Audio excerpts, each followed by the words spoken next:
তো ফাইনালি আমি চলে এসেছি বাড়িতে প্রিয় বন্ধুরা। আর দেখো, মাঠের চারিপাশটা ভীষণ সুন্দর।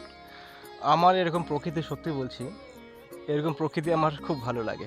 দেখো চারিদিকটা, দেখো একবার, শুধু সবুজে সবুজ, পুরো গ্রিন। আর এখন এই সময়টা মনে হচ্ছে যে মনে হয় বর্ষাকাল পড়ে গেছে। যেরকম আমরা বর্ষার দিনে আহ, সবাই ধান লাগাই এই সময়টাতে, সেরকম দেখো পুরো সিজন জুড়ে, পুরো জমি জুড়ে দেখো পুরো ধান।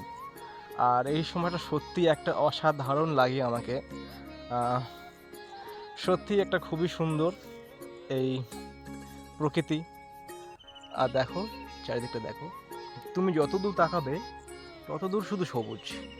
ঠিক আছে, হয়তো আমার ক্যামেরা যাচ্ছে না, অতদূর পৌঁছতে পারছে না। আহ, আর কি বলবো, তো গ্রামের দৃশ্য কার কার ভালো লাগে প্লিজ একটা করে কমেন্টে বলে দিও। টাটা, ভালো থেকো, সুস্থ থেকো।